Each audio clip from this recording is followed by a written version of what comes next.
Fresh herbs or greens can really freshen up cruising menus. How do you make sure you can always get them when provisioning? Well, simple. Just grow your own. Yeah, really. Hi there. I'm Carolyn Sherlock, and on this episode of the Boat Galley podcast, I'll share one cruising couple's do-it-yourself instructions for making a boat garden. All it takes is a little time and some easy-to-find and affordable supplies. Now, today's episode of the Boat Galley podcast is sponsored by Spotless Stainless, the safe, fast, and easy way to remove rust and protect your marine stainless steel. Brush on, wait 30 minutes, and rinse off this environmentally friendly gel. No scrubbing required. Brush on Spotless Stainless, remove rust. It is that simple. I've used it myself. It works great. It was amazing on my grill. SpotlessStainless.com, making your stainless sparkle.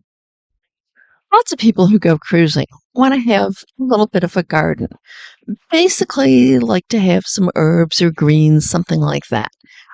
A lot of different suggestions at different times. And two of my readers, Liz and Risto, sent in information about exactly how they had set up a garden on their monohull that had worked really, really well. And I wanted to share the instructions with you today. Now, admittedly, it's a little bit hard since you can't see any pictures or anything, but I think I can explain it. They kind of did a MacGyvering.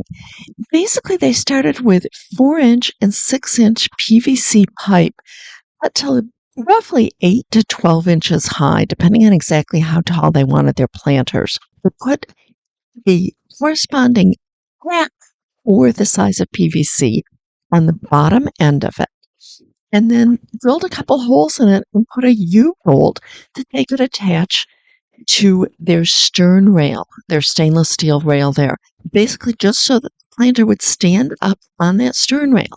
And in thousands of miles of travel, they've never spun, come off, or anything else. You just have to make sure that you tighten them down really well to start out with. Now, to drain the planters, what they did was drill a 1-inch hole in the bottom of each one, and they fitted it with a nylon 3/4-inch NPT to a 3/8-inch hose barb fitting. They made little nuts by using the gray PVC electrical conduit fittings that were actually a 3/4-inch bushing. Made it just perfect to have a little locking ring, and it minimizes the amount of water that actually collects in the bottom. So you put that on, do it all, seal it up with a little bit of silicone around it, and then put the 3/8-inch tubing on that hose barb that's sticking out of the bottom. And that way you can lead that drain water outside of the cockpit. Use a few zip ties and so forth onto your stainless so that it goes overboard.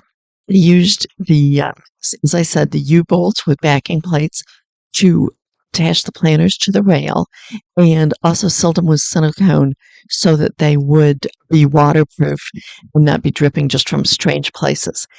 They discovered after a while that there was a certain amount of the growing medium that would end up in the tubing. So they put a piece of the green scouring pads in the bottom of each planter. That tends to really filter out the particles. They've got 5 of these planters that they made on the back of their boat. The smaller ones, the 4-inch ones, they've got herbs growing in. The larger ones, the 6-inch, those are good for growing things like tomatoes or anything that'll be a larger plant. Now, they put food-grade liners into them because they were concerned about chemicals leaching into the plants from the PVC. And they found out that plastic number 2 on the recycling, the HDPE, is the best thing to use.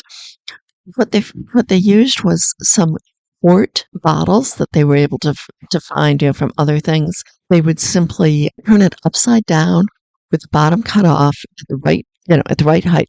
Because it was upside down and they took the cap off of it, any water would go down into the bottom and drain out through their drain pipes so that things weren't getting soggy. Last about a year.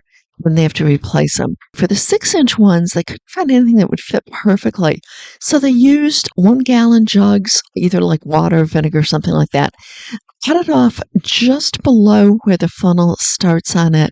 And with that one, they kind of cut it in two and then jammed it back together to make the slightly smaller size that they needed. Because that was cut in two, any excess water would drip out the bottom and go down into that drain mechanism. You can use almost any sorts of vegetables or herbs that you want, whether you start from seed or existing plants, it works well. After a while, they found that they did have some problems with so much salt having splashed into it that the plants were getting bad. They usually could just spray it off with fresh water and plants would revive themselves in a few days.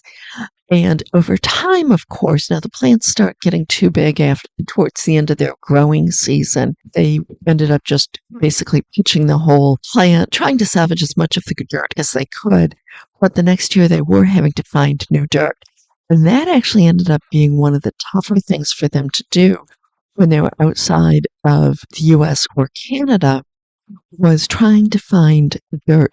They ended up finally finding a nursery where they could get dirt. And they ended up having enough for 2 or 3 years. So this was just one of the extra things that they ended up finding storage for on the boat. Worked really well. They've done this for several years now. Says it works absolutely wonderfully. So I'd like to thank Liz and Risto for the idea of using the PVC to make their own planters that they could then bolt right onto their stainless railing around the cockpit. Hey, I hope you've enjoyed this episode of the Boat Galley Podcast. We like to make your boat life better, and that includes having fresh veggies and herbs. Please tell your friends about us and be sure to subscribe so that you never miss an episode.